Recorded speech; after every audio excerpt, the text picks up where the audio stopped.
We'll start with invocation prayer Sahana Bhavatu.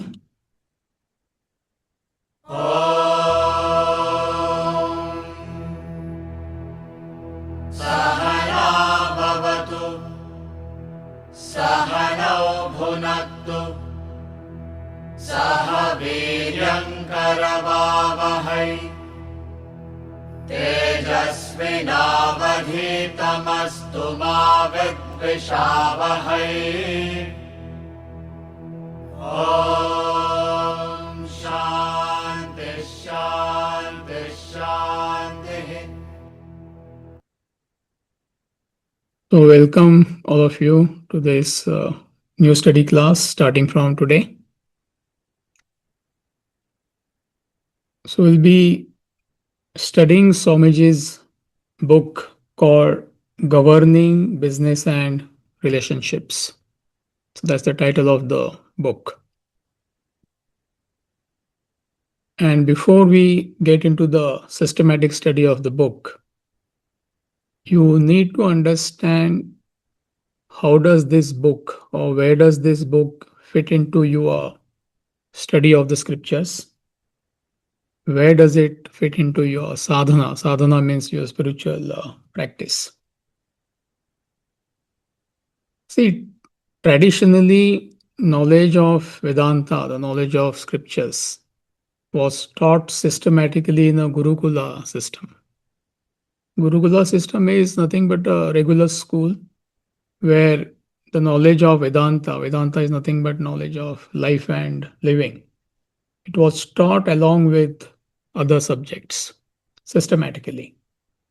First of all, parents themselves lived their life based on the knowledge given out by the scriptures, higher values of life and living.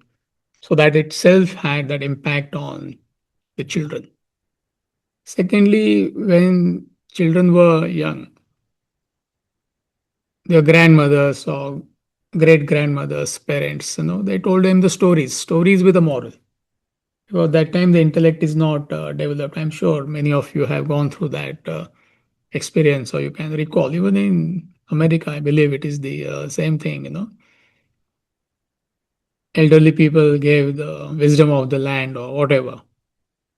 And when they were like 8, 9, 10, they went to the school, Gurukula school, and systematically they learned this knowledge. So initially they were taught the very basics of the subject. Then they went to the slightly subtler study of the scriptures. And eventually they studied Bhagavad Gita and Upanishads. So Bhagavad Gita and Upanishad comes towards the end of your study, not the beginning of your study. And any school follows systematic education. Doesn't matter what you study. Any part of the world, we start with preschool. We all went to the preschool. Then you go to elementary school. Then you go to, in America, middle school. Then you go to high school. Then you go to college. Then you go to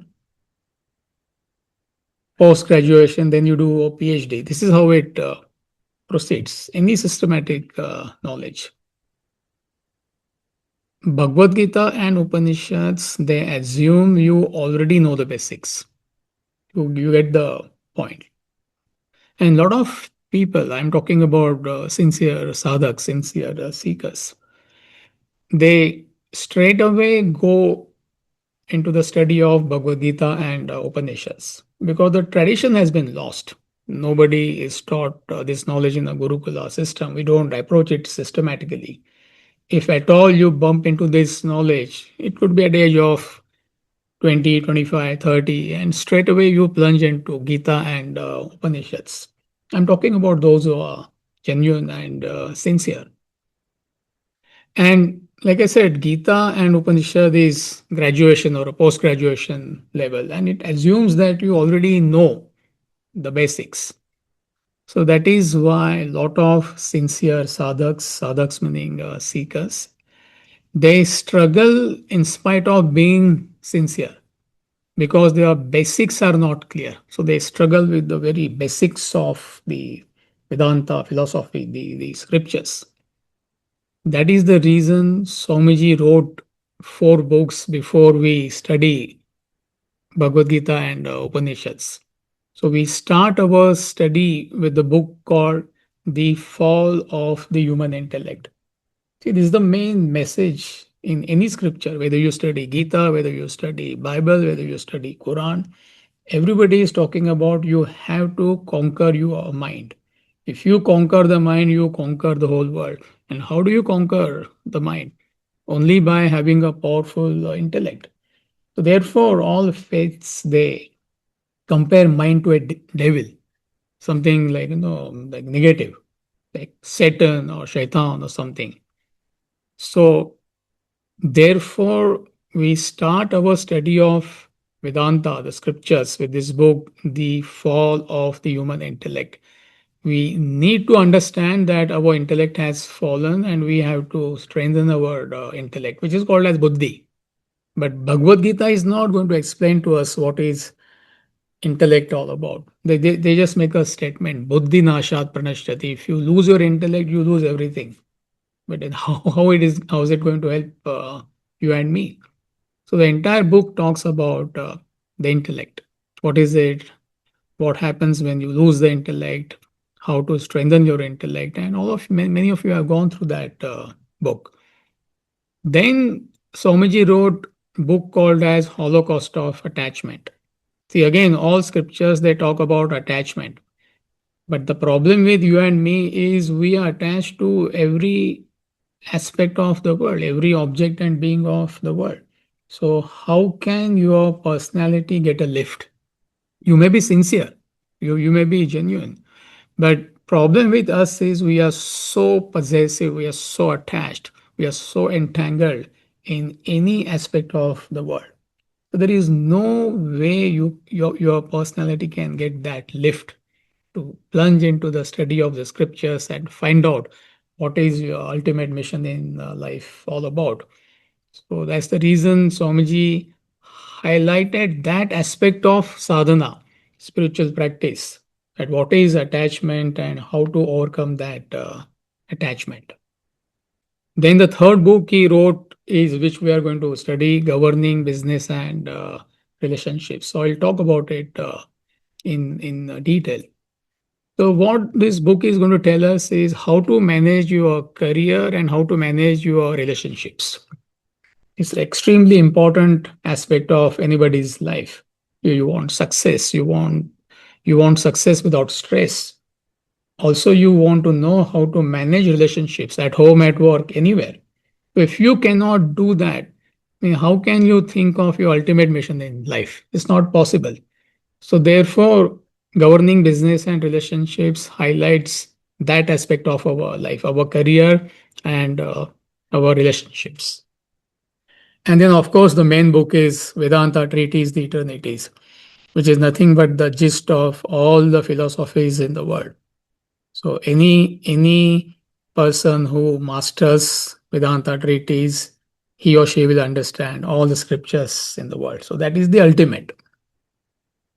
In fact, Swami, some of you must have heard Swamiji says, first he wrote Vedanta Treatise, Upanishad, and all the scriptures. Then he understood, yes, I have told people the solution, but I have not told them what is the problem. Problem with you and me is a problem. Our attachment, our intellect is weak, we are caught up, we are entangled, and all that. So he felt that he did not address those issues which drag us down, you and me. So therefore, Swamiji wrote these four books on Vedanta. And same thing Adi Shankaracharya had done long time back, 1200 years back.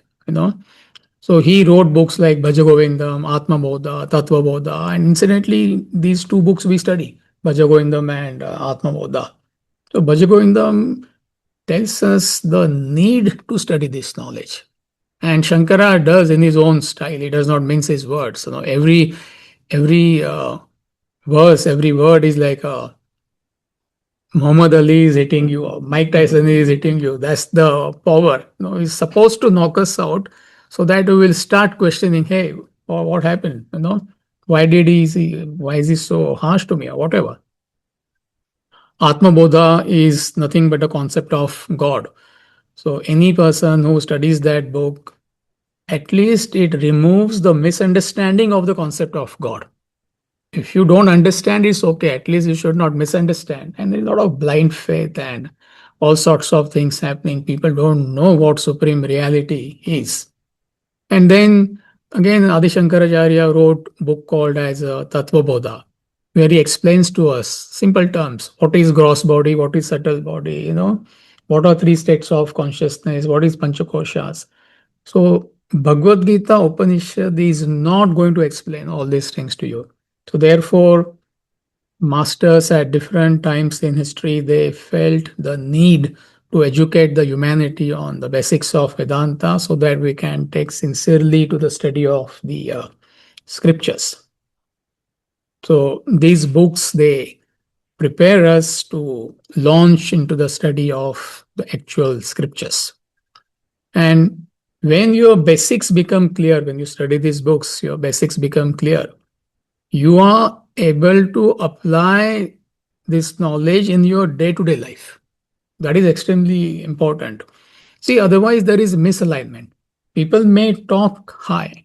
I'm not saying they are being hypocritical. Thoughts are quite high, genuinely, but that does not translate into our day-to-day life, isn't it? There is misalignment. You think of the scriptures, you genuinely want to get there, whatever they are talking about, but you and I are stuck in our day-to-day problems or whatever it may be. So you're not able to apply the knowledge of the scriptures in your day-to-day life. That's the problem with 9 out of 10 people, or in fact 10 out of 10 people. And therefore there is a misconception that this is worldly life, this is spiritual life. There is no such thing. If you cannot apply scriptures in your day-to-day life, at home, at work, in society, where are you going to apply the knowledge of the scriptures? Where? If you cannot apply, as a youngster, when I am growing up, 12, 13, 14, we all were teenagers, we know what we went through.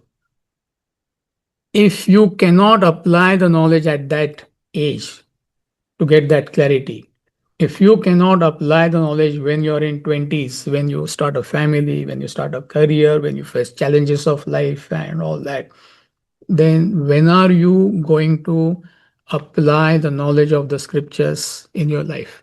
I'm asking this question. Or where? In which realm? Which world?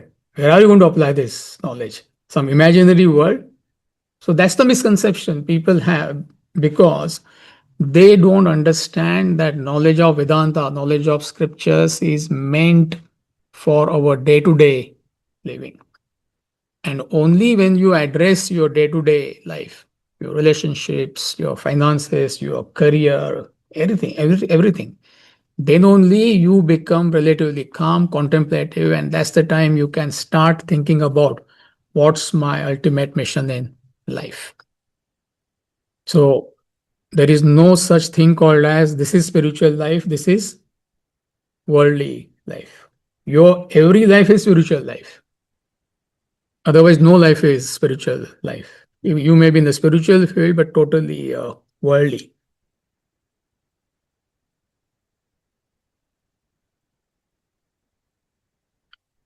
And this book, Governing Business and Relationships, highlights two important aspects of your life. First is your career, your profession, and second is your relationships. So we all want success. Everybody wants success, right? Also, you want success without stress. Correct me if I am wrong. You want to be productive. You want to be dynamic. You don't want to burn out. You want to go right on top. You would like to be a leader in your own field. Where do you get all this knowledge? It is there in Gita. It is there in Upanishads. It is all scattered. So your career, your profession is taken care of, and your relationships are taken care of. What is the use of having such success minus chaos in the relationships. And in modern generation, good many of us do not know how to get along with others. First of all, do you have harmony at home? Ask yourself. I must ask this question to myself. Can I get along with my own wife, my own husband, my own family, my own colleagues? So we all want harmony in relationships at any level of our, every aspect of our life. And if you don't have harmony in relationships, life can become hellish. And let's not get into the details of that. We all know. In America, the divorce rate has gone beyond 60-65%. Why? So there is success, one of the richest countries in the world, but what is happening to our relationships? So how do you combine both? So these two aspects of life, they are highlighted, and how to apply Vedanta in these two aspects. So that's the book all about.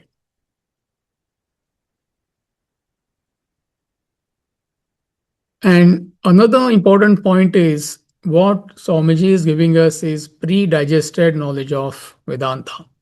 So when I say pre-digested, meaning it is easy for you and I to understand and relate to. Otherwise, you have to dig it out from the scriptures, from Gita, from Upanishads, which is not possible for ordinary person like you and me. I mean, you need extraordinary intellect. So you need to decode the scriptures. So when are we going to do that? So fortunately, he has decoded all the scriptures for us, and he's giving these eternal principles literally on a platter for us. So it becomes very easy, you know. See, the other day I was talking to somebody, some young girl who is going for her first whatever corporate career. So she asked me, like any guidelines. So I told her a couple of things, but in the context of relationships, I told her when you join that company, the first thing you need to do is assess the nature of people you are going to deal with. Assess the nature of people, understand the nature of people. What is your boss's nature? What is the nature of your colleagues, the clients, the people you are going to interact with? It is there in Bhagavad Gita, chapter 3, chapter 5, it is everywhere. But how are we going to get that? So once you assess people as they are, then you know how to relate to them. A 21-year-old girl was told this, which even at the age of 80 you may not understand on your own, and whole you may have the go through the career complaining about others. This is what most people they are doing, all the time they are complaining, complaining, complaining, complaining. What kind of a life is that? One or two verses in Bhagavad Gita takes care of that. Assess people as they are. Guna guneshu vartante iti matvan sajjate. Everybody is expressing his or her nature. You can't change anybody's nature. You can't change me, I can't change you. So we have to understand each other. Once we understand each other, then we know how to relate to each other. So once your relationships are taken care of, once you have harmony in your relationship, your career is you are successful without stress. That's the time you start questioning what's my real purpose in life. Otherwise, you are stuck in day-to-day life. And the main theme of the book is self-management. If you cannot manage yourself, you cannot manage anything external. That's the main point. And what is managing yourself? So it's a very loosely I'm using this word. Any management in the world boils down to self-management. So if you cannot manage yourself, if I cannot manage myself, I will not be able to manage my wife. I will not be able to manage my children. I will not be able to manage my finances, nothing. But if I can manage myself, if you can manage yourself, you can manage the whole world. So what is self-management? So self-management is nothing but your intellect managing your mind, period. It is as simple as that. So if your intellect is powerful enough to manage your mind, You can manage anything in the world, including somebody makes you the president of the country, makes you the CEO of your country. Beautifully, you will be able to manage. But if you cannot manage yourself, if your intellect is weak, if your mind has overpowered your personality, you will not be able to manage anything. And that's what we see.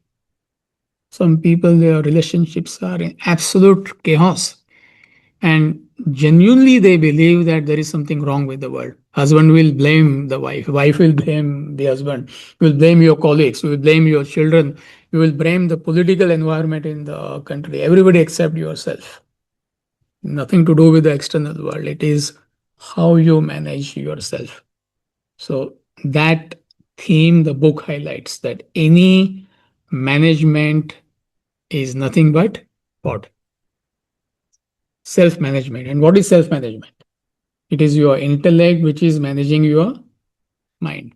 And what are you doing about your intellect? He is going to explore all these things. And also, there is a subtitle to the book. It's not in the original book, but we have given it a complete manual on self management. What is the subtitle?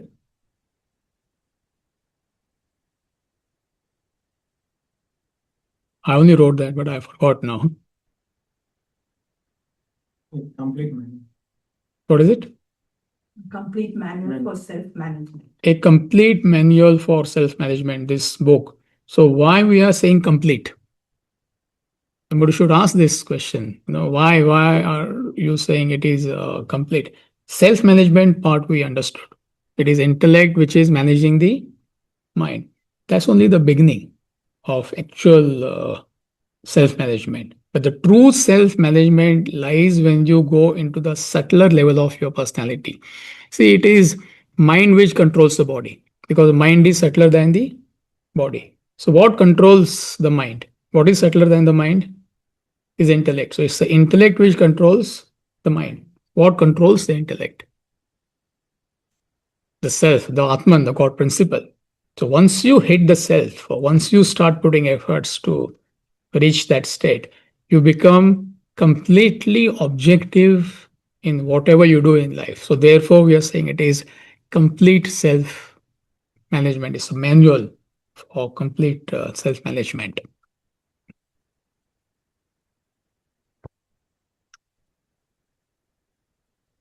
So, what is going to be the method of study? You need to understand.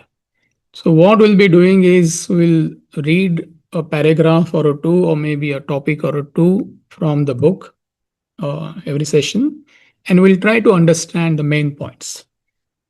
And there will be enough opportunity in the end to clarify your doubts, if any. Don't rush in asking questions, but if you feel something is not clear, don't hesitate to clarify. So, end of each session, I'll give you a few minutes to clarify your doubts. This class will be more interactive compared to Bhagavad Gita. That's the difference. Bhagavad Gita is not possible to have a discussion, but here it is possible. It's relatively easy.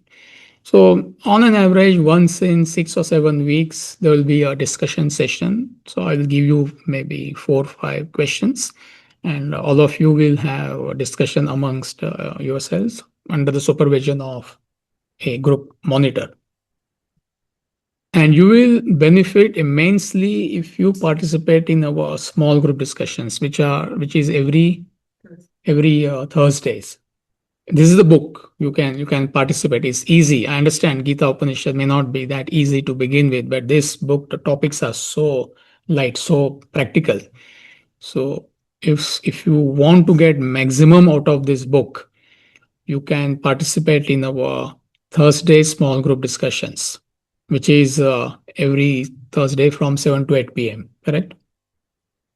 And approximately it should take us 7 to 8 months to complete the book. So that's what we are expecting.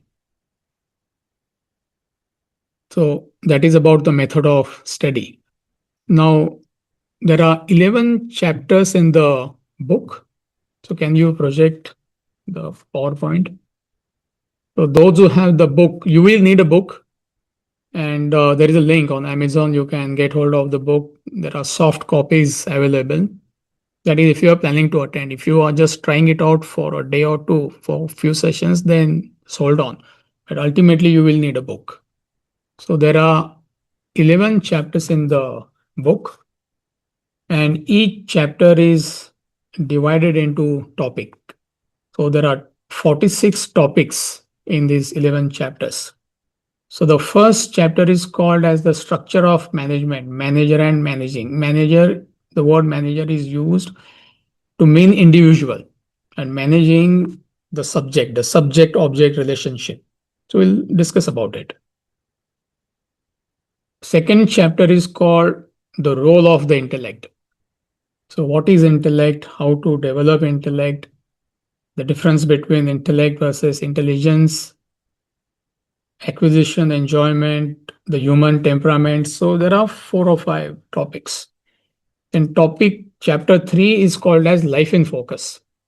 So you see there are maybe, I don't know, 7 or 8 topics. Like objective scientist, subjective scientist, paradox in life. So he explains in detail. Then chapter 4 is technique of time management.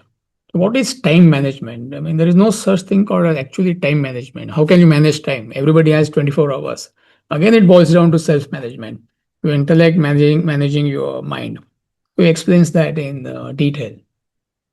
Then chapter 5 is called as value systems for positive living. Doesn't matter what's your age, what you're doing in life. You need certain higher values of life and living, without which you cannot be peaceful in life. It's not possible. All your mental agitations, if you are going through, they are due to your own selfishness, due to your own egocentric desires. So what are these values we can apply in our day-to-day life? One such example is life is to give, not to take. So if you understand that this one value, your life is made. Forget about other things, all other values will follow. So he is discussing that. Chapter number 6 is work ethics for effective management. Again, this is a very beautiful topic. What is ego? What is egocentric desires? No, all that he is explaining. How not to be passive, how you need to be assertive in your life. He explains in detail. Chapter 7 is principles of stress management. Extremely important topic. Everybody believes stress is external. He says it's a misunderstanding. Stress is internal. So how it is internal, he is explaining. So there are 3 topics there. And he talks about the science of productivity, chapter number 8. We all want to be productive in what we do. We all want to be successful. So how to achieve that? Then essence of leadership. Who is a leader? Characteristics of leadership, attitudes in leadership, So again, there are 5 topics. It's there in Bhagavad Gita, but where is the question?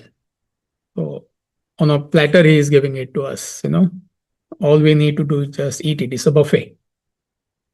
Then setting relationships right. Extremely important topic.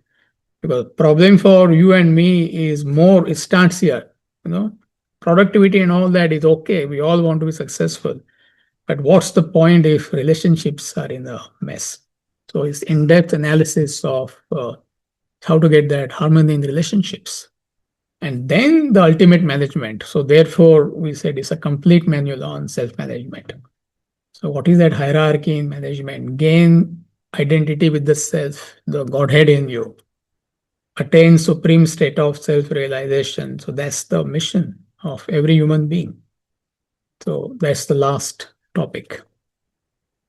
So 11 chapters, 46 topics, 8 months to go. It's a marathon. Not really. I mean, you're attending Bhagavad Gita 5.5 years. That is true marathon. This is like first leg of a marathon. You go for a Boston marathon, you can run 5 miles, 10 miles. This is 10 miles. Full marathon is how many miles? 13.6. 25. Yeah, 25 miles, correct? That is 3-year course. e-learning course. Many of you are doing that. There is nothing. It's a child's play for most of you. All right.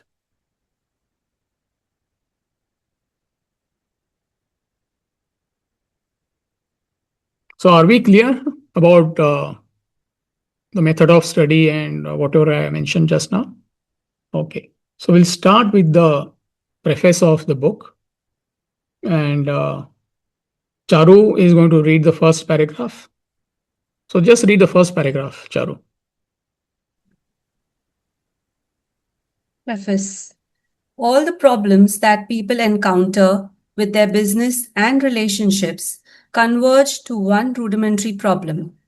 It is the lack of development and use of the intellect. You remain unaware of the power and grandeur of your intellect. Make little use of it while you combat the multifarious problems of life. You are all fighting the challenging forces of the world with bows and arrows when you have an F-16 in your hangar. Yeah, before I explain to you what Swamiji is saying, let me clarify the F-16 part. Suddenly, where the fighter plane has come in. So when Swamiji was writing the preface of this book, he happened to be in US. He was in Oklahoma, and he was giving lectures on Vedanta. A lot of people were there, and I think it was near Army base or something, Air Force base. So when fighter pilot he came, he was really inspired by this knowledge. And after the lecture, he invited Swamiji, on a tour of the Air Force base, and he took Swamiji to see F-16, and he explained to him in detail, what is this aircraft, what it can do, and all that. He made Swamiji sit inside the cockpit and took photos. Swamiji was already, I think, 84, 85, And then when he came back, we saw the photo. How come Swamiji is inside F-16? I mean, is he changing career at this age? And he was completely sold. The way he described that fighter pilot, the most powerful airplane in the world, and all that. So therefore, he is using that comparison F-16. So I'll come back to it. So what he's telling us in this first paragraph, there are 3 or 4 main points. There is just one cause for your inability to deal with the challenges of the world. What is that? There is no second cause. Weak Grapple this to your soul. Weak intellect. Weak intellect. That's it. There is no second cause. Somebody may say, no, what about this? What about that? No. Only when your intellect is weak, or because your intellect is weak, you cannot deal with the challenges of the world. Challenges could be tiny. Challenges could be really like sometimes you're shaken up in life. But there is no external factor which is responsible for your inability to deal with the challenges at home. It could be at home, it could be at a workplace, it could be in a society. Problems could be millions, but there is only one cause, and that one cause is weak intellect. And Bhagavad Gita, one sentence describes the problem. Buddhi nashat pranashyati. When you lose your intellect, you lost everything. Not only we have lost our intellect, we are not aware that we have lost the intellect. That's the problem. It's a catch-22 position. And he explains it beautifully in the book, The Fall of the Human Intellect. That not only your intellect is weak, right? You may be intelligent, successful in your own field, but your intellect is literally that of a slightly more than a child. So that's the reason you're not able to deal with external challenges of life. There is no other reason. Nobody is responsible for your lack of capacity to deal with the challenges. You may blame the whole world.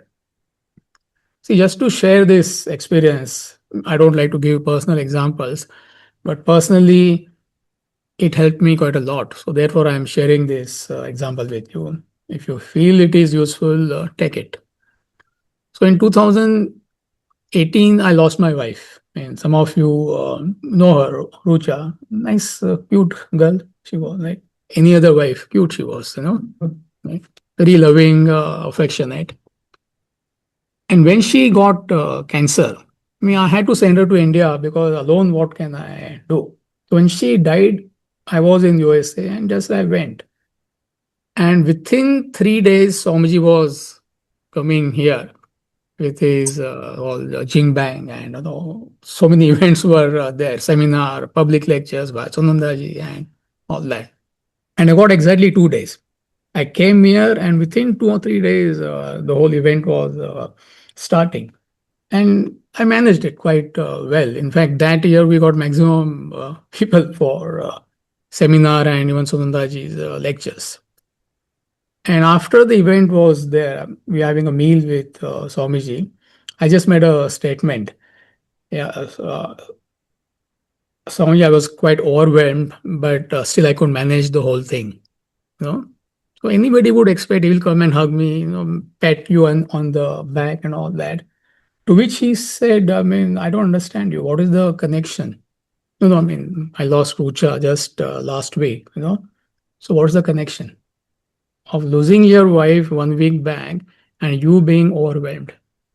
You understand? See, those who don't understand a true guru, they will say, what a Hartley is a monster or what kind of a person he is. But he is trying to take me to the next level. Are you with me? See, it's not that I collapsed. I could have easily collapsed.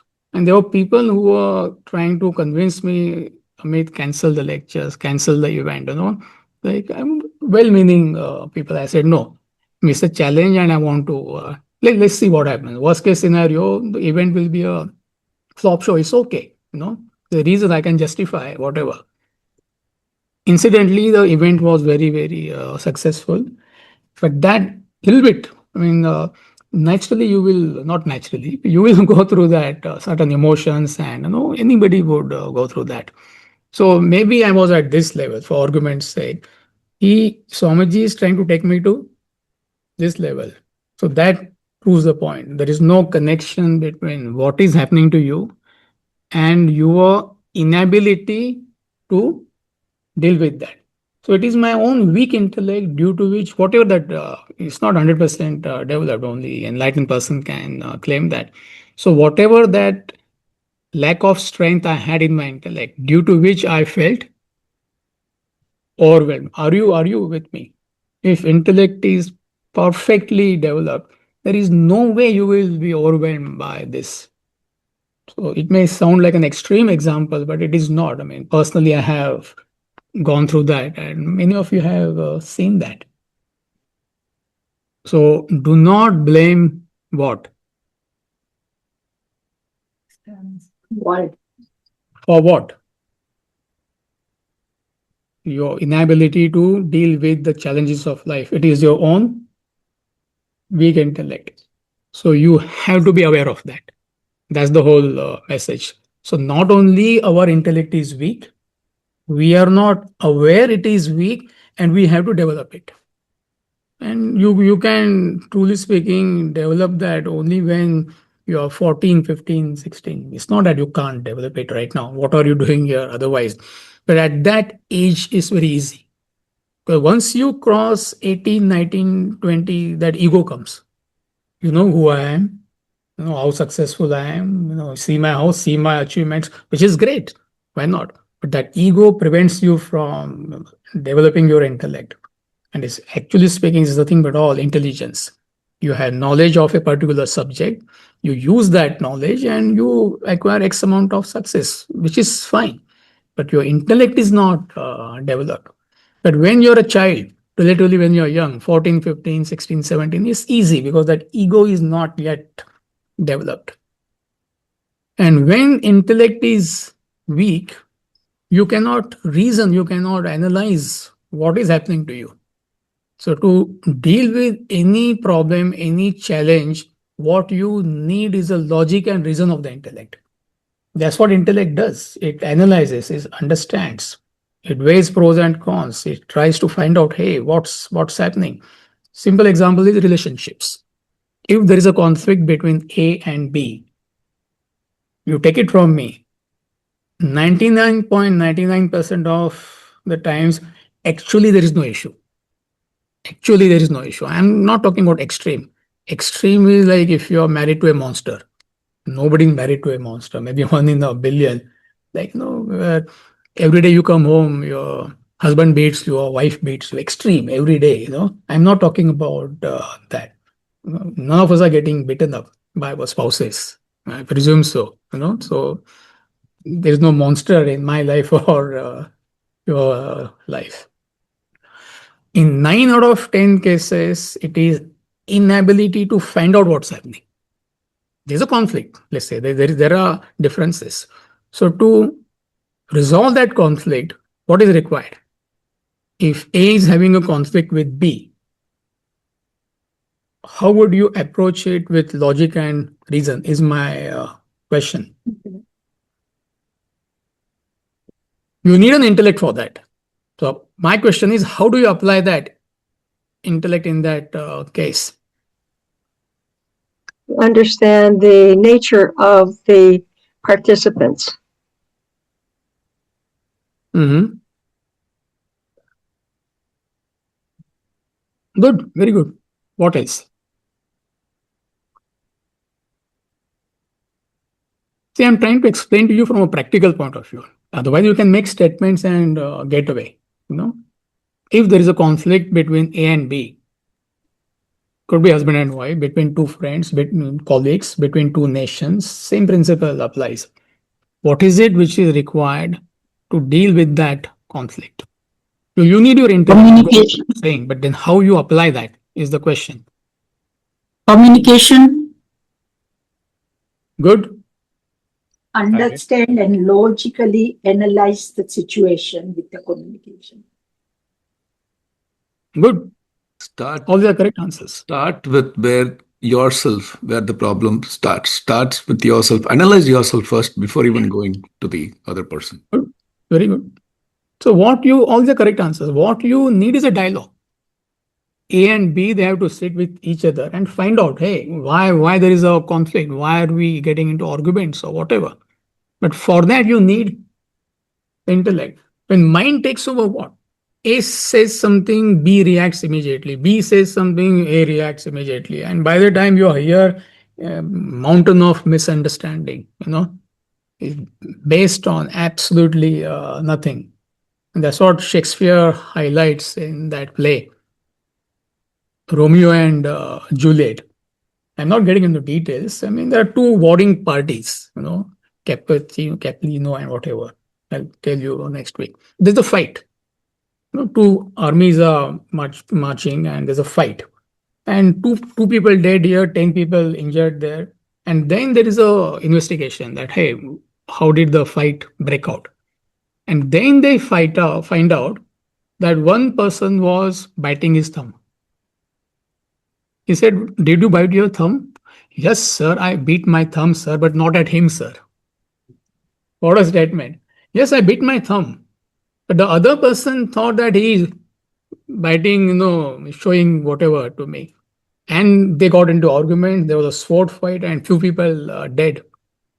What a statement. Yes, sir, I beat my thumb, sir, but not at him, sir. I just beat my thumb. Maybe I'm chewing my nails or whatever. This applies to all of us. There is no application of intellect at all. So when your intellect is weak, you cannot, there is no logic, there is no reason, there is no analysis. Your mind overpowers the intellect, therefore you can't think clearly. You act on impulses, you act on likes and dislikes. So this is what happens. And therefore, coming back to the F-16 example, what is our capacity? Every human being's. Your capacity, my capacity, every human being on planet Earth is capable of reaching the ultimate state of enlightenment. Nobody is denied that opportunity. Are you a human being? What a question. Yes, I'm not a deer, I'm not a bear, I'm not a hummingbird, I'm a human being. Then every human being has this capacity to reach the ultimate state of enlightenment. And what takes you there? Enlightenment is the seat of absolute peace, absolute bliss. That's your true potential. That's what you are actually speaking. And what are you doing every day?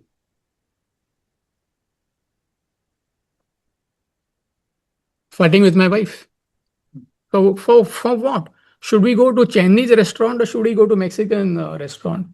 I've seen a serious fight because of this. When I give this example, some of you may feel he's exaggerating. It happened long time back. A serious problem between husband and wife, and all started with husband said we want to go to Chinese restaurant. Wife said we want to go to Max. Husband wanted to go to Max, and wife wanted to go to no, that Chinese we used to go to now. Go with Hangua. I want to go to Hangua. No, let's go to Max. And divorce. I mean, absurd. So what's your capacity? So he's comparing that to F-16. What is your capacity? You can soar in the skies, and where are you lying on the ground? See, geese is such a powerful flyer. The geese, the bird, we all know that, right? Amazing bird. It can fly at a height of Charu, you know the geese? Not kabutar. It's not pigeon, it's a geese. Yeah. So therefore you have to come to America. That's the reason we want you to come to America, right? It is an amazing flyer. It can fly at a height of 10, 15, 20,000 feet. Some of them have been found flying at a height of 30,000 feet. It can migrate 1,000, 1,500 miles, 2,000 miles. And sometimes we find they're being run over by the car in Michigan. Have you not seen? We every other day not every other day, but it's every week we see that. What a tragedy! What a tragedy! Why it tries to cross the road when it can? What is its capacity? Why? I mean, it can't go into its mind. Why are you, Mr. Geese? Why? For what? I mean, you can fly at 30,000 feet and you're trying to walk on the road. That is my capacity. That is your capacity. What? You can conquer the world, literally. See, there is no difference between those who reach the state of enlightenment and between you and me. Yes, they tapped into their potential. It goes without saying. We are like a geese trying to walk on the road. So that's your capacity. So therefore, he says you have that F-16 in your hangar and you're trying to cross the road. I mean, it's absurd. So therefore, understand that you need to develop your intellect. And if you have powerful intellect, then you can handle two things in your life in this context. That's the book all about. Number one, your career. Number two, Relationship. your relationships. So that's what we'll be discussing. So the day-to-day application of this knowledge in managing your profession, career, and your relationships. So these are the main points in paragraph 1. And then he continues, what is mind and intellect? So I'm not getting into the detailed explanation, but just briefly I'll explain. So Charu, second paragraph, please. Yeah. The intellect and the mind are the two equipments which drive the body to act. Of the two, the intellect is most powerful. It is the faculty of thinking, reasoning, judging. The mind is the seat of impulses, feelings, emotions. When the intellect guides the mind in actions, then they would be discretionary, mature.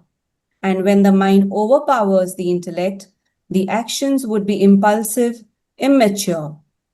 Thus, all management emanates from these two equipments, and the caliber of management would depend upon the use of the intellect in deciding the course of action. Perfect. So any action is propelled either by mind or intellect. All of you know that. Mind is what? Feelings, emotions, likes and dislikes, wants and wishes, whims and fancies. So there is no discretion there. There is no logic and reason. Intellect is the capacity to think. to reason, to analyze, to understand. So any action you do in life, any activity you do in life, these are two propelling forces. So it depends on which faculty are you using. Are you using your mind or are you using your intellect? Most of our actions are propelled by the mind. Not only we are victimized by mind, we are not aware that we are victimized by the mind. That's the problem with you and me. So this is what you need to understand. Am I using my thinking faculty or am I being victimized by my whims and fancies or likes and dislikes or impulses in my life? So if you use intellect, then whatever you do, that action will be of high caliber. It could be managing your relationships, it could be managing your finances, your profession, could be any complex management.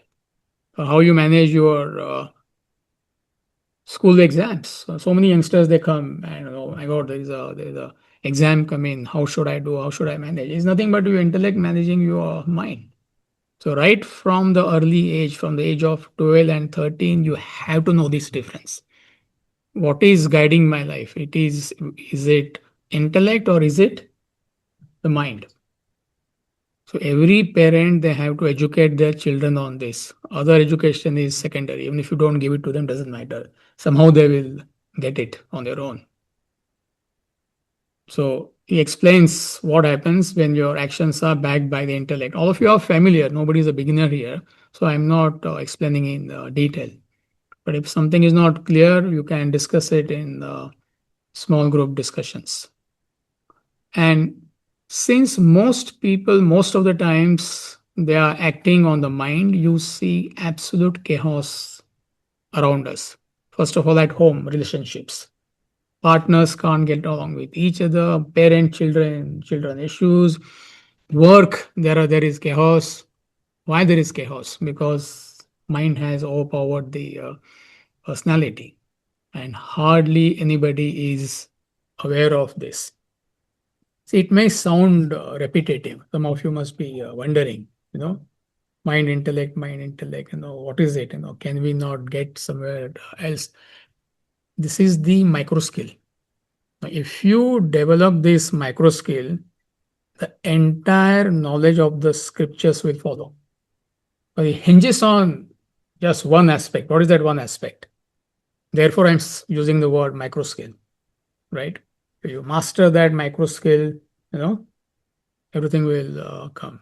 See, when I was a child, when I was growing up, maybe 9, 10, maybe 11, 12, one of my uncles used to tell me, learn typing, learn typing. Who wants to learn typing when you're at 11?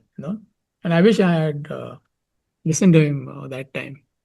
But once you master typing, then managing laptop and all that. I'm just giving you a simple example. It's quite easy. But is that boring? Sounds very boring. Otherwise, even now today I do A, B, C, D. Relatively speaking. So similarly, that micro skill you need to develop. What is that micro skill? There's only one micro skill. What is it? Apply reason and logic. You need to develop your intellect. First of all, you need to become aware, right? That my intellect is weak and I need to strengthen my intellect.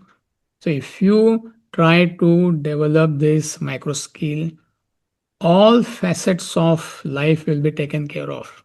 Your relationship, your career, your spiritual growth, everything. The whole thing, entire life is connected to one micro skill. If I say it sounds very boring, come on, more knowledge, more knowledge. Even to gain knowledge, what you need is a powerful intellect. So one micro skill you develop. What is that micro skill? I am repeating. What is that micro skill, Rajiv? Powerful intellect. Become aware that intellect is not powerful. Always running ahead, right? Become aware that intellect is not powerful and then follow whatever Veera is saying. So if you develop that one tiny skill, micro skill, eventually it will cover all facets of your life. If you ignore this micro skill, everything will not, you will miss everything.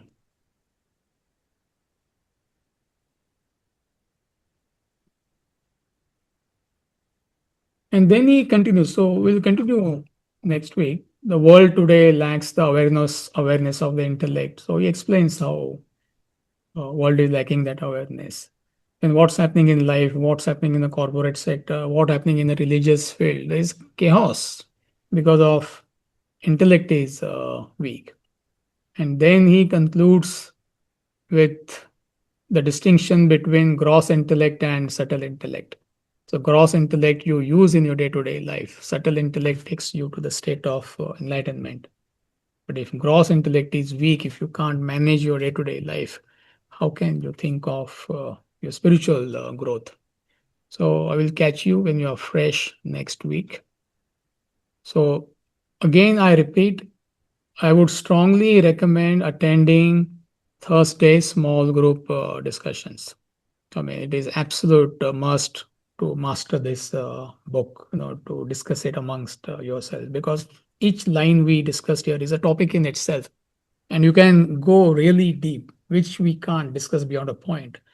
Otherwise, this book will take, I don't know, a couple of years. So anybody interested, they can send an email. Coordinators will help you to how it goes, how to participate in our Thursday discussions. So before we conclude, any quick questions about how to study this book or what we discussed today? We got few minutes. How does one become aware that my intellect is weak? Do I judge it by the mess in my life, agitations and all that kind of is a gauge? See, first of all, by knowledge. Okay. So somebody like Swamiji or or these great masters, they have to educate us. So that education is already happening. So for you and me, I don't see any problem. There is that awareness, and above all, there is humility, which you have. Most of you have that humility. Yes, I need to strengthen my intellect. That is foremost. Second thing is, yeah, I mean, just observe your life, and you yourself use the word mess. More the mess, less the intellect. Less the mess, slightly better intellect. And agitations. So how you're managing your relationships. First of all, to begin with your spouse, how you're relating to your own children, your finances, at workplace, what is happening, and what is my level of peace. So Swamiji gives that ultimate test for peace. 20 seconds you must fall off to sleep when you hit the bed. Actually, it's 10 seconds, but nobody believes, so he says 20 seconds. The moment you hit the pillow, 20 seconds you must fall off to sleep. So you find out how close you are to that 20-second mark. So then you're relatively okay. So these 3 points. Thank you. I have one more question, Amiji. Yeah. So the second paragraph of what we read says, of the two, the intellect is most powerful. I'm wondering what is meant by this, because it seems like the mind is more powerful right now, right? That's why our intellect is weak. So it cannot be the most powerful. Like, how is it the most powerful if we are, the whole exercise here is really for us to strengthen the intellect because the mind is so powerful. Yeah. So Lina is referring to the second paragraph. We are on the preface. Yes. Yeah. So I'm just reading those two lines. The intellect and the mind are the two equipments which drive the body to act. Of the two, the intellect is most powerful. Yeah. See, intellect is most powerful because ultimately intellect controls the mind. Otherwise, if mind was powerful, so powerful, then intellect wouldn't have been able to do anything. But you're right. Right now, in our case, mind has overpowered our intellect. But that does not mean intellect cannot overcome the mind, guide the mind, manage the mind. Otherwise, then what are we doing? If mind is so powerful, and intellect is not powerful enough to control the mind, then there is no hope for us, right? So the fact remains that intellect is powerful. It is subtler. Since it is subtler than the mind, it can control the mind. So body is the grossest. So what controls body is mind, because mind is subtler than the body. But what is subtler than the intellect, more subtler than the mind is Intellect.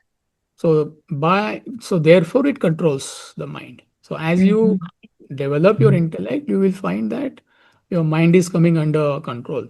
Otherwise, it's not possible. So basically, it means that it can be the most powerful one. Like we need to just learn to realize that and Correct. to put effort to get on that level. Correct. Yeah. Correct. Thank you.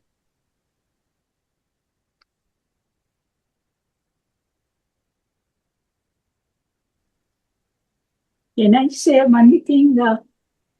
In your personal experience, when Ushadi died, you said that you came back because your intellect was sharp, so you knew what is right, what should be managed. And when you asked the Swamiji, you said you was overwhelmed. Maybe the mind was a little bit active at that time. See, if it is 101% developed intellect, Yeah. then there should be zero agitations. So I can't claim zero agitation. I'll be lying. Your wife is dead, whom I loved. If I did not love her, then it's a different thing. And there should be celebration. Whom I loved dearly, cared for her. So there was this much of agitation. If agitation was too much, the whole event would have been like I would be lying in ICU or whatever. People would be coming and feeding me and all that. So I did not collapse. I was very, very productive, efficient, but I felt overwhelmed. When I say overwhelmed, meaning there was some amount of agitation. So that is, to that extent, mind overpowered my intellect. You get the point. Complete overpowered, I would have collapsed. But that's the capacity. Not being overpowered, zero agitations is F16. Thank you.